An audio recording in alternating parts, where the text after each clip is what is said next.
G'day everyone and welcome back to Digging Deeper Ag Chats with Al. I'm really excited to kick off 2026 with you. We've just finished our first full calendar year of podcasts and I just want to say a big thank you to everyone who's listened, shared an episode, sent a message or stopped me for a chat. I genuinely appreciate it.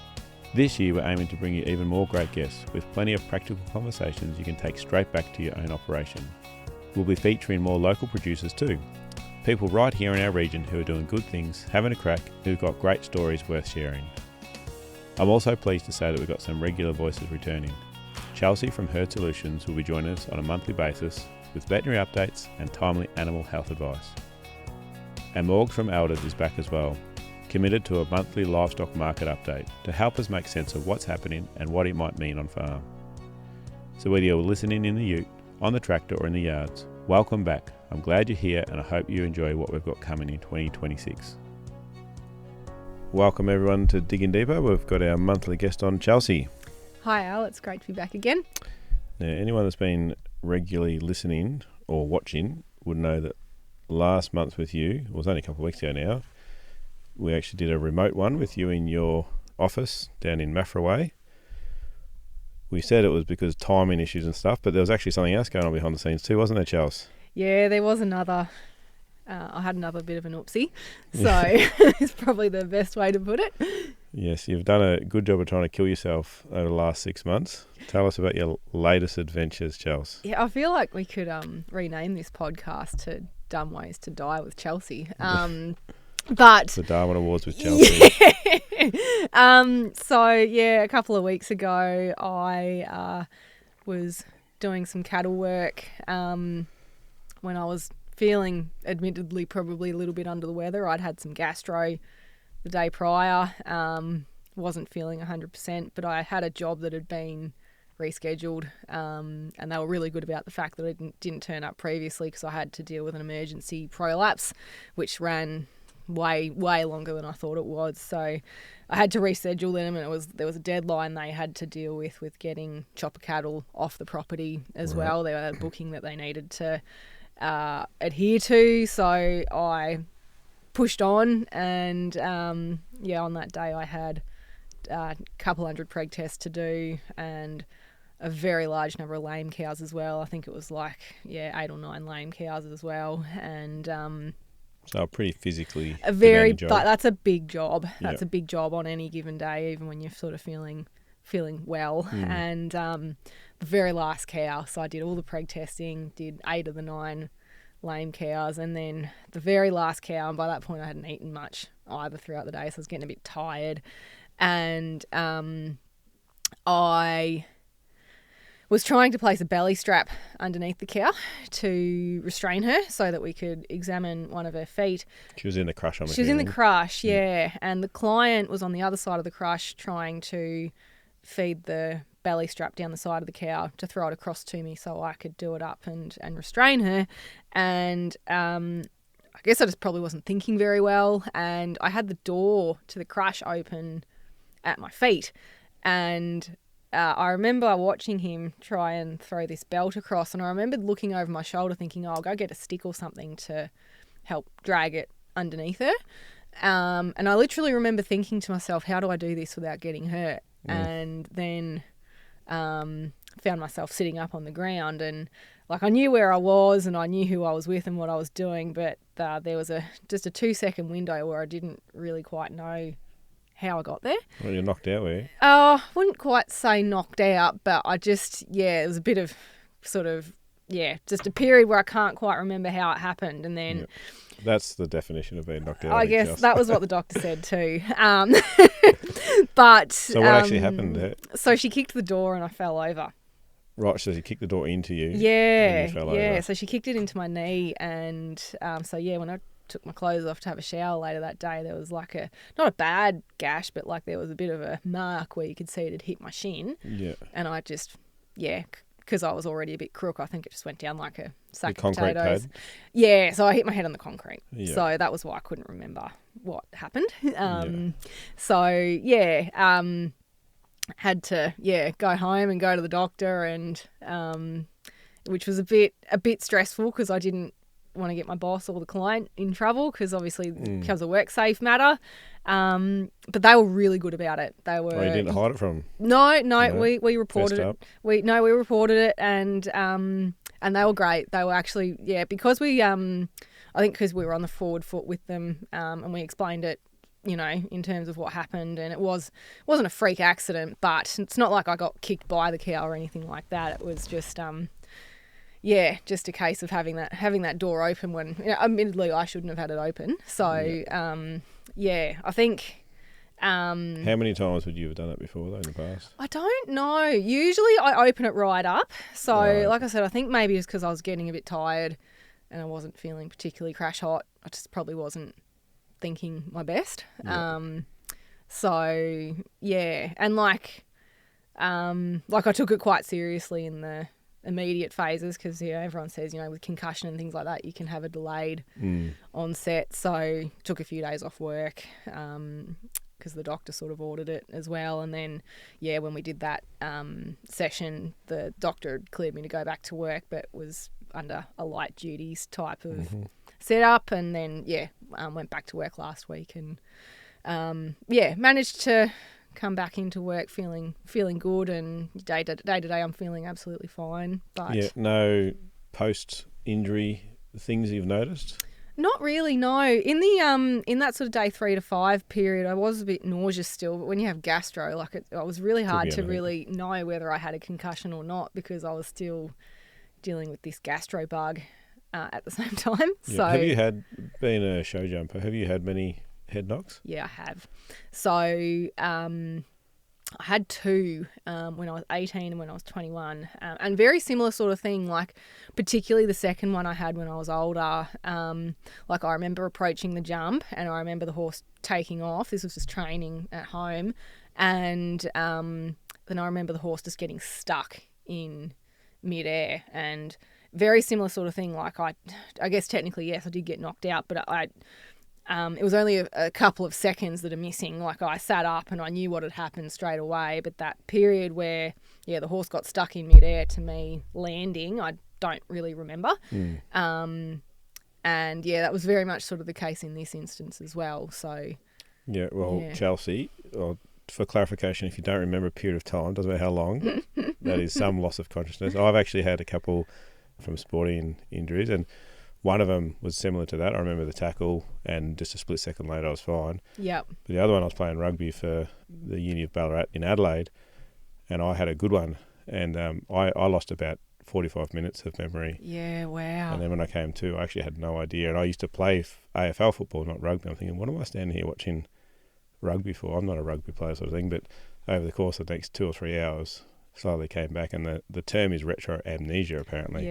Yeah. And so you slowly get bits and pieces of information back, but yeah. But weirdly, I had no effects after those events. I was known good that sort of instant, but next day I was fine. The weeks after I was fine. So. The first time it happened to me when I was 18, it was a similar sort of thing. I didn't really lose consciousness. I just woke up. Well, I got up off the horse. I remember the horse bucking me off it was my previous World Cup Grand Prix horse, and it back when it was a young horse, it was it could be quite naughty, and it bucked me off in a practice ring, and but I got back on, warmed it back up, and then went out to do my actual course, and I couldn't remember where I was going, and then I went, crap, I don't actually know where I am. Or what I did today, but didn't actually lose consciousness in that instance. So, and recovered relatively sort of unremarkably as well. So well, mine was the same. I wasn't out on the ground or anything because I was back up. I actually played the second half of that game, only 10-minute halves or something, not long. But I was making no sense. The boy said I was just yelling out random stuff, and it wasn't like me to be doing that. So, but I don't remember any of it. But I was still functioning okay. So now the reason we bring this up is not only to make light fun of you again, but it's a bigger serious thing. When we're talking about it, we could both name 3 or 4 people that have had incidences similar, some quite significant. So we had Barry Newcomen on, and he actually said that he was very lucky to escape a gate from a bull a few months back. And then there's also a couple other people in the community. So I thought we'd better touch on it because it's actually something we sort of get pretty complacent about at times, don't we? I think so. And I think also because our focus is on the animals a lot of the time, and we think about, you know, the kick zone of the animal and the flight zone of the animal and things like that, that often the gates get sort of treated as an afterthought. And there's probably just as many people that I can think of as well that have been seriously injured by gates, but not necessarily the animal itself. And also the other thing I was thinking when I was driving here as well, with those newer crushers that have got 2 lever arms for the head bale, the number of very serious near misses I've seen where someone's been standing too close to the second one that's not actually being used, and someone's opened it, smack them in the mouth, and you can smack someone in the head with that. So when I was being taught at uni how to handle cattle and things like that, it was always like drilled into us that, yeah, if someone's you're either using the front one or the back one, and whichever one's not being used absolutely must be disengaged to prevent someone from a head injury when you're opening and shutting that chute. But I do go on a lot of farms where it seems like people have welded them to stay engaged because it frustrates a lot of people. Shut them and they're not you, operating, or ours is rusted open, so you can't close. When you do get around to the different properties, how many properties, a percentage maybe, would you say are at a safe, workable set of yards and crushers?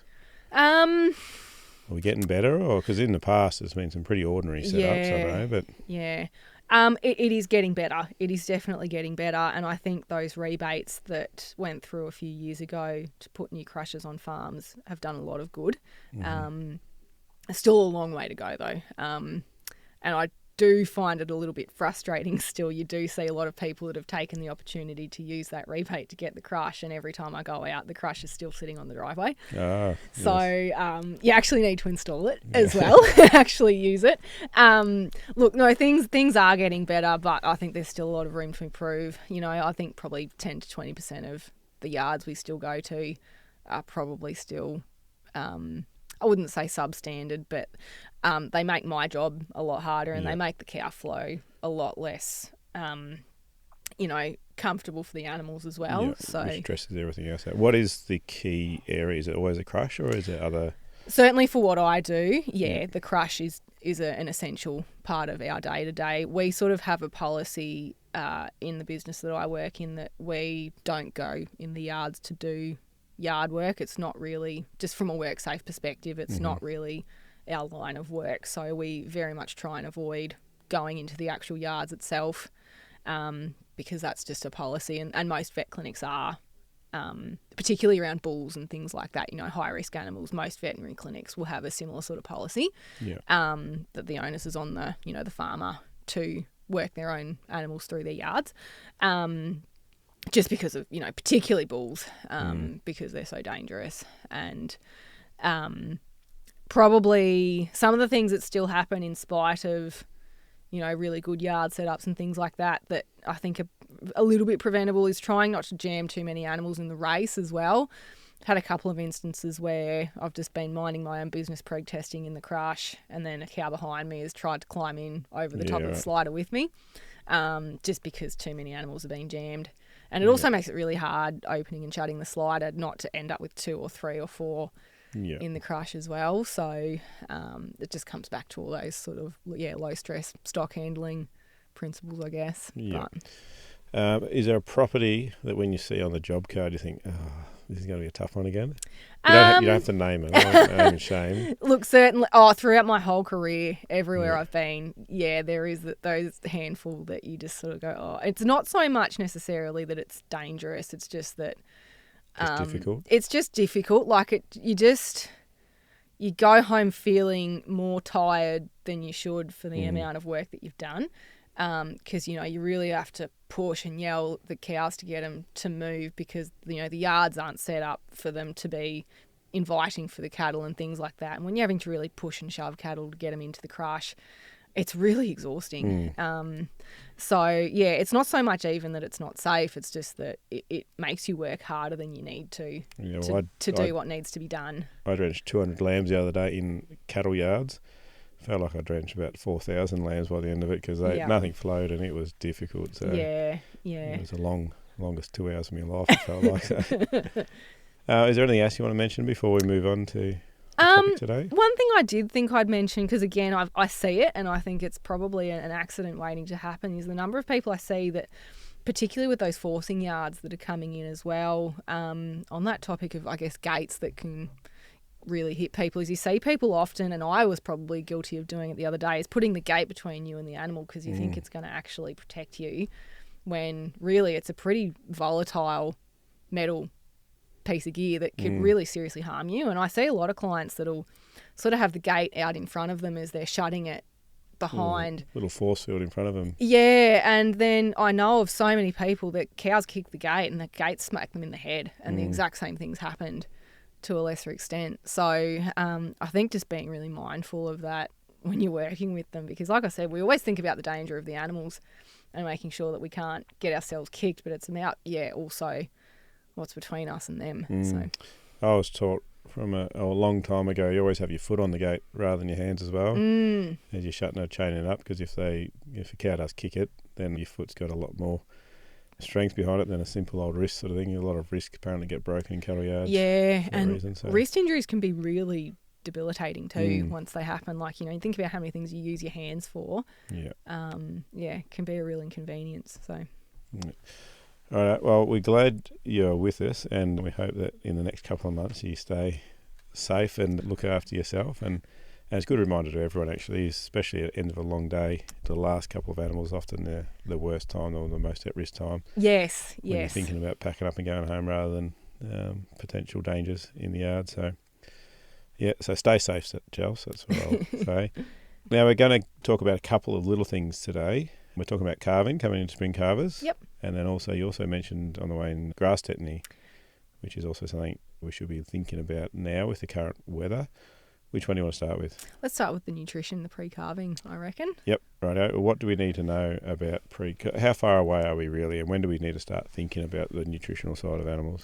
Oh, it's about probably 3 months out from calving is when the conceptus or the fetus inside the cow is going to start consuming a lot more energy and having a lot higher energy requirements. So up until the sort of 5 month mark, the requirements of the calf are pretty negligible, and then we get a bit of an exponential growth in size right up until probably a week before calving. In the last sort of 10 days, the calf doesn't tend to grow that much, but is that generally coincide with when we wean cows as well, or calves? In terms of like when the energy, it can do. I think weaning time is a really good opportunity to sort of look at your cow nutrition and think about, are they in a condition that you're happy with going into calving and you simply need to maintain it, or is there some energy gains that we need to achieve before calving period so we can set that cow up for the following joining period as well. So there's a lot of data out there that correlates, the body condition score at calving. What's the numbers for us, Chels? We want it to be calving at a body condition score of 3 to 3.5. If it goes any lower than that, we're going to see potentially, poor fertility in the subsequent breeding period, because the cow's going to be milking off of her back and may not be able to get up to a condition score that we want at joining. So we don't want them too low so that it's impacting the fertility. But we also don't want them obviously too high, because then we're going to run into calving problems as well, with too much fat being put down in the pelvic canal. So we want them in that happy medium of sort of a 3 to 3.5. Now, just with different breeds, I don't think I've ever seen a 3.5 condition score Jersey or Friesian. Do we rate them differently, or is that just... It depends on, we do sort of have pretty similar condition score targets, and actually there does seem to be, particularly with dairy cows, because there's often a lot of good quality feed available, it actually can be harder than you think to keep the weight off them coming up to calving, with ryegrasses often being as energy dense as they are. So often, the condition score is one part of it, but some people do a 8-point condition score system versus a 5, depending on who you talk to. And within Australia, you'll find people referring to both. Right. I think off memory, the 8-point system, which I personally don't really use, it's come out of the States, As in 8? On a scale of 8, like, it's like very fat. Right. So they'll use an 8-point condition scoring system, Yep. unlike our 5-point system Yep. here. So another big thing we see with dairy, which is a sort of an emerging industry within itself, is the lead feeding, which has really sort of revolutionised metabolic incidence of disease with those dairy cows at the point of calving. So what's lead feeding, sorry? So that's where in the last sort of month of the dry period, those cows will become slowly acclimatised to a grain diet again before calving again.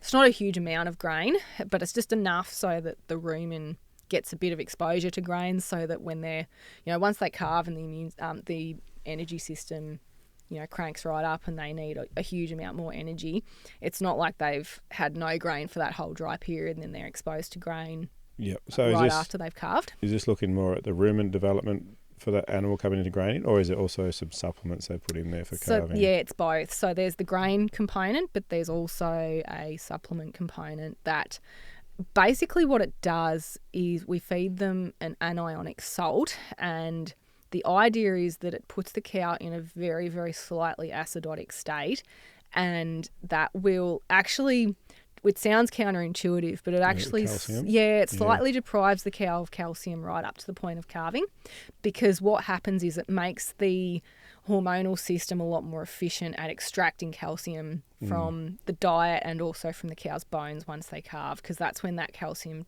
requirement shoots up quite dramatically. So I'm assuming with that method you're getting better efficiency of the grain once they go in the shed, but also less preg toxin, things like that? Yeah, so we see a lot less metabolic problems now than we used to on dairy farms because of these lead feeding diets that have come in, which is really, really great.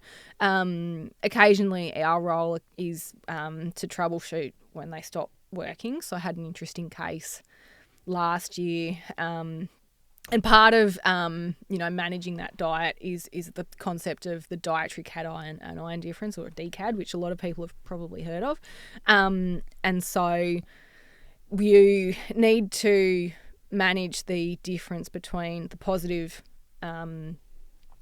charge in the diet and the negative charge, and if you get too many positive like cations in that feed, it can offset the success of that lead feed, is probably the best way to put it.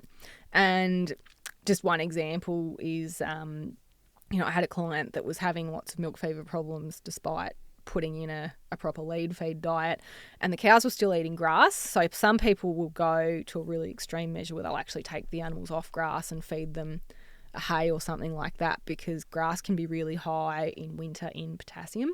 So this particular property that actually historically had they lit some trees on fire to get rid of the trees that they'd cleared, and that had rapidly increased the potassium level in the soil, which was taken up by the plants, and then it completely unravelled all of the DCAD in the diet. So yeah, little things like that can really upset things. And yes, we did some feed tests and things like that to sort of get to the bottom of what was going on. So and the more you learn, the more you don't know, isn't it? Dunning-Kruger effect, as they say. Okay, so back to leading into that dry cow period, condition score 3.5. Any supplements? You mentioned a couple there with the dairy industry, but in a beef, say, enterprise, are we putting out anything before, like too far beforehand, or are we get closer to calving and we're going to be putting out some supplements for them? Or I think that depends entirely on how much feed's on the ground, and doing some body condition scoring at weaning, like we sort of said before, determining, is there some cows that need to be putting weight on coming up to calving because perhaps they were in too low a body condition score at weaning, versus whether there's adequate pasture on the ground, and perhaps we actually want to restrict their feed intake so that they don't get too fat coming up to it as well. So if we don't have an adequate body condition score, then obviously we're going to need to supplement with some sort of hay or silage or something like that. In most instances, I find, unless the cows are extremely skinny, a good quality hay or silage is enough in instances where, feed availability on the ground isn't there is fine. When it comes to silage, I think it's really good to get a feed test done because we know, the energy and particularly the water content of silages can vary quite a fair bit. So even if the quality's there, getting the volume fed out is a little bit more tricky with silage just because that unknown water content can make calculations difficult if you don't know what the values are that you're dealing with. So we'd always advise people to get a feed test done when looking at putting a feed ration together. It's just going to take all the guesswork out of what you're doing. Yeah. Question on silage then. If we get a feed test when we buy the silage in or make the silage, does it change over time as long as it's been wrapped? Oh, that's probably a better question for people that make it. But my understanding is that there will be a decline and then after a while it does stabilise. But I think that very much depends on whether it's been wrapped or whether it's been covered. And I'm certainly not an expert in that space. But my understanding is that it does stabilise after a while. Or you can take that one on notice and find out and get back to us next month. I can do that. Right? What else do we need to know about leading into calving, Chels? I think also leading into that grass tetany, if you're in one of those sort of high-risk areas, we can see instances where a magnesium supplementation in winter can be quite beneficial, particularly because, heavily pregnant cows are going to have a slightly higher magnesium requirement, so they're slightly higher risk for grass tetany than, an animal that's got no, like something like a steer or a heifer that's got no added, feed requirements over and above maintenance. Yep. So particularly in sort of high country regions and places where frosts can get really consistent through winter, we can certainly see grass tetany through winter where we do get the odd warm day in between. So coming back to when we were talking about that sort of concept of DCAD before and the problem with excessive potassium, we can also see excess potassium on those warm days after we've had extended periods of cold. So what happens is if we have extended cold periods over a sort of 7-day period and then we have a warm day, the potassium will sort of accumulate in the roots of the plant on those cold days, and then when we get a day of warmth, all of a sudden those roots will uptake all that potassium into the plant itself, so we can get this rapidly really toxic feed full of potassium. And what happens in the rumen is that it strongly inhibits the absorption of magnesium. And unfortunately for the cow, there's no magnesium storage inside the animal. It's not like things like calcium where we can store it in bones and things like that. The cow requires magnesium every single day to do its proper nerve function and things like that. So yeah, magnesium is really important for nerve firing and normal nerve firing. So when we have a really low magnesium state, we can very rapidly see seizures and loss of consciousness as a result. So ryegrass staggers and grass tetany, is that the same thing? No. So we can similar symptoms then? Very similar symptoms though, and unfortunately though, with magnesium deficiencies, you have to get it really early, otherwise it is very rapidly fatal. And the challenge with treating them when they're really early is that they're also very angry. So it's really difficult to treat animals in the early stages of grass tetany.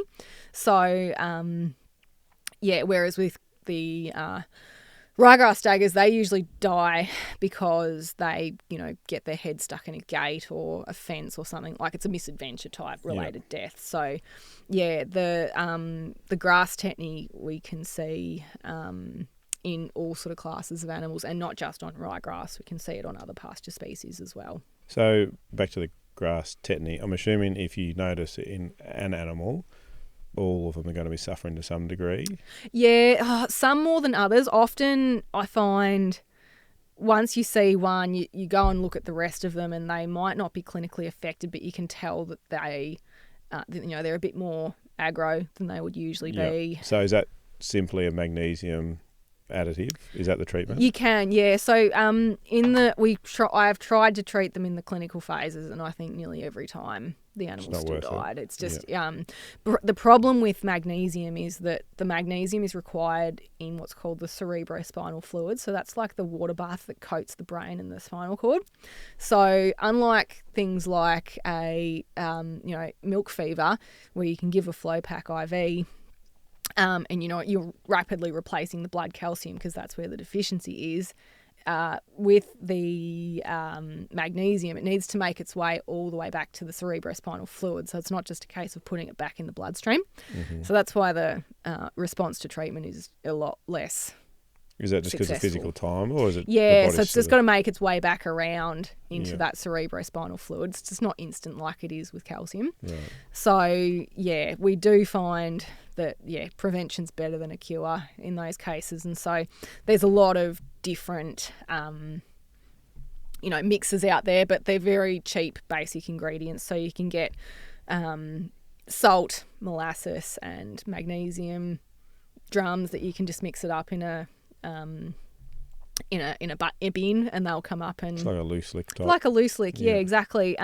There are also mixes out there that have got limestone in them as well. I generally say you probably don't want to put limestone in before calving, though, because of that concept we were saying before with the DCAD, particularly with cattle, is, if you feed too much calcium in the lead up to calving, you can end up with milk fever problems also, because those tissues aren't sensitive to the hormonal system that's required to extract calcium out of the feed. So, limestone's okay, but generally after calving is when it's preferred. Yeah, so let's just go back to the start of grass tetany. If we've got a fair few overcast, cooler days, but then we come into a warmer spell, that's when the risk is... Yeah, so it's not the actual cold period itself, it's when you get that warm couple of days. So if we're looking at the forecast and it's been like mid-18s or whatever, we're coming into a couple of 24-degree days, we've got moisture in the ground, things are going to grow. We should be getting those licks out before that warm weather comes. Yeah, correct. So you want them... happily accepting it at that point. So, certainly want it out a few days prior so that they're used to seeing it, but so that they're not seeing it for the first time the day that you need it. Other things you can do are, putting lower risk stock on those paddocks, or even just grazing them for shorter periods of time and putting them on hay in a dry lot or something like that, if that's a possibility.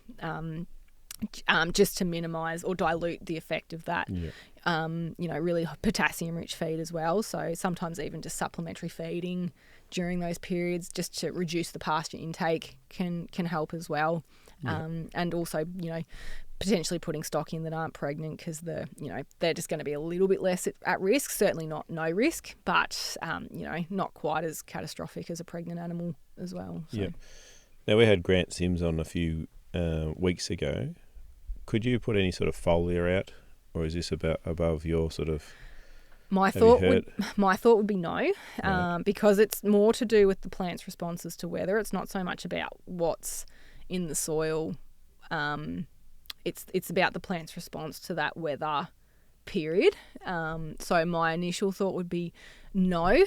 What I would say, and what's well documented, is also avoiding putting cattle in areas where potash has gone out in the recent times, in recent months as well. So certainly if I ever go and see, cattle that have been affected by grass tetany, that's one of the first things we ask is, has potash been applied recently?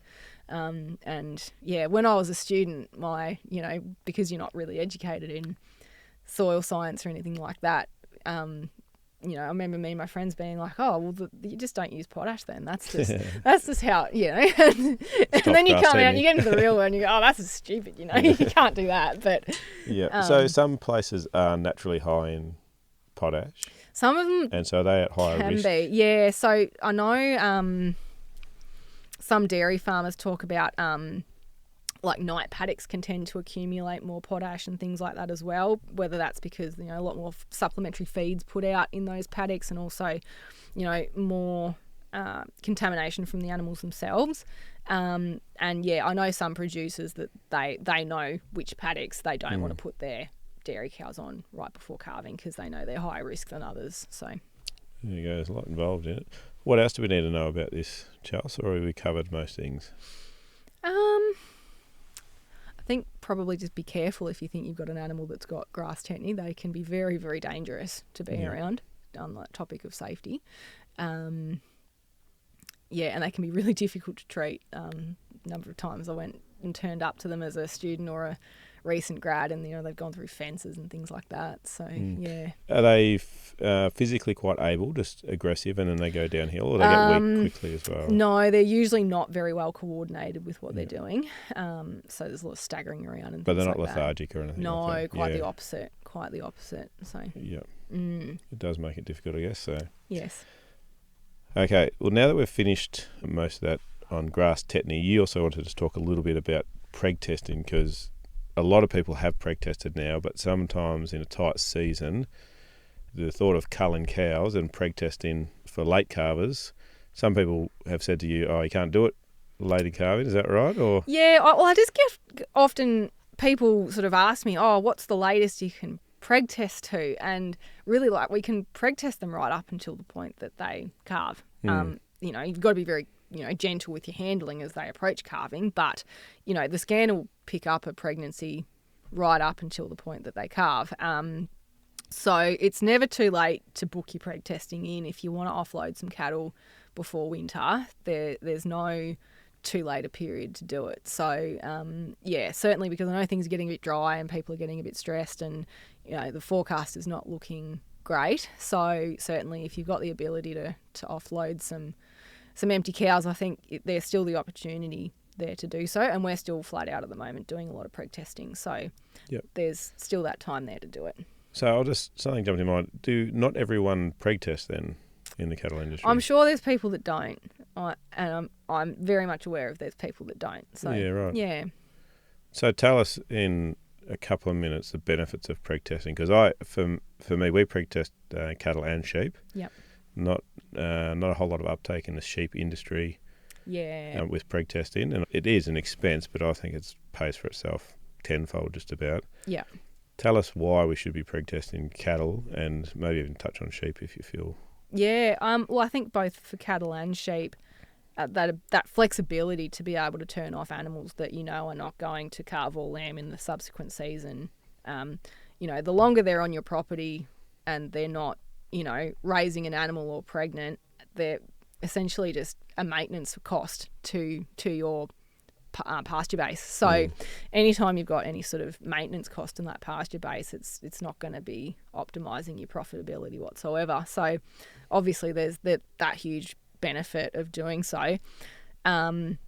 Certainly for the sheep, I'm not a big sheep person, as you're aware, Al, but all the people that I know that have got sheep, that have got their sheep pregs tested, said it's just something they couldn't fathom not doing now, just to be able to, manage your twins and singles separately. Yeah, I was going to say that's probably the biggest advantage, apart from identifying your empties. They can get rid of them earlier or take them off and actually put weight on them and sell them as at the minute they're worth a lot in some condition. But the ability to manage your twins and singles, late pregnancy and early lambing, I don't think you could argue against it, because the amount of feed that most single bearing sheep need is very, very low compared to a twin, and if you can get extra lamb, especially in current commodity markets, an extra lamb to survive, and then also saving certain paddocks for closer to weaning as well, because you can manage grass, it's definitely a very good tool to be using. So yeah, and I think for the cattle,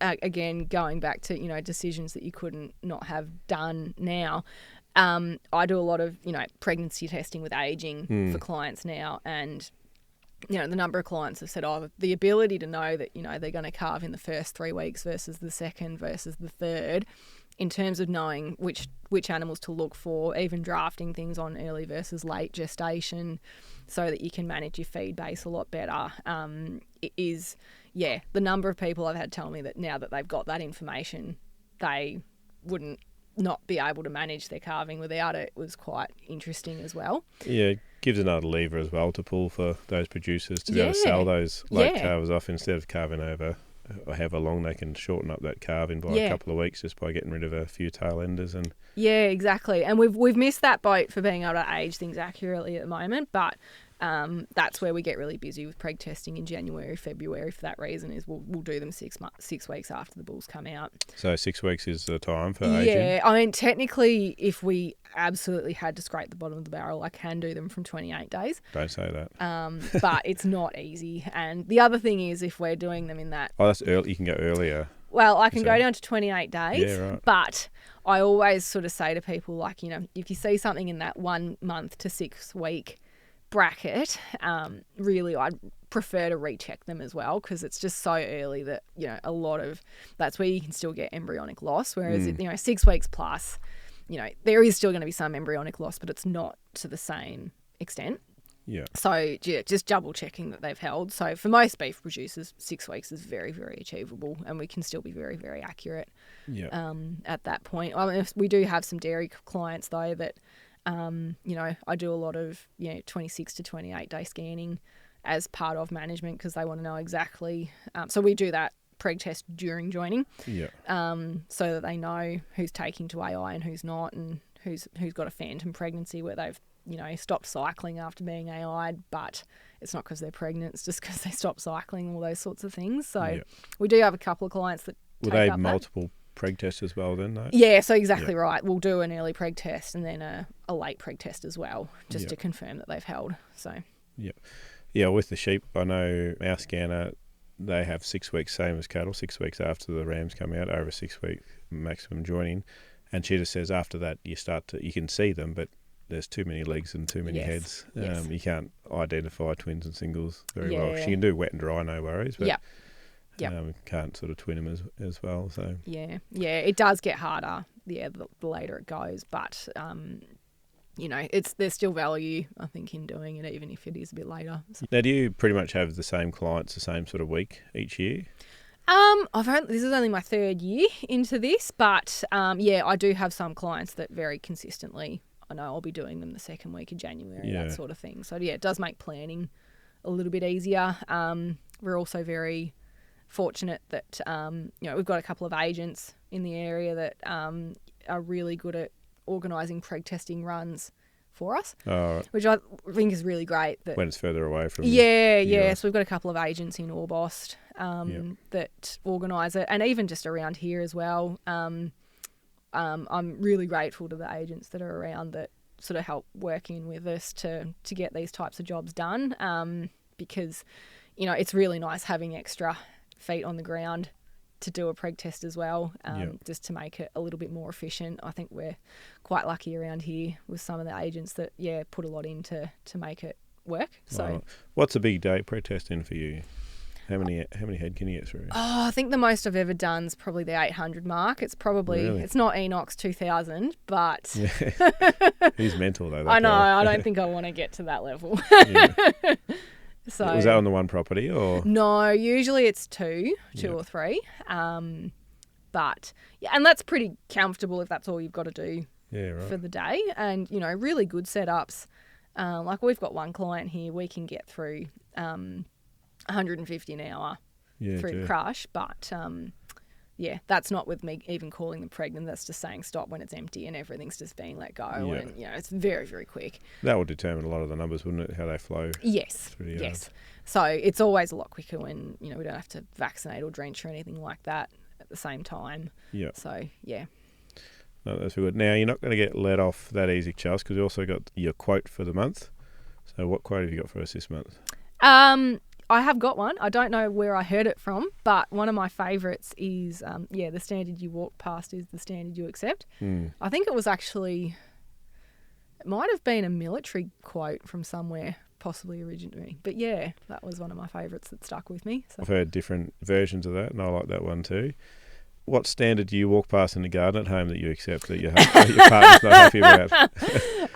Is it maybe he's been quoting it too? There's probably a couple of plants that need to be put in the bin coffin and let away. They're looking like they probably stopped being alive quite a long time ago. What else? There is definitely more. I'm so lucky that he does most of it for me.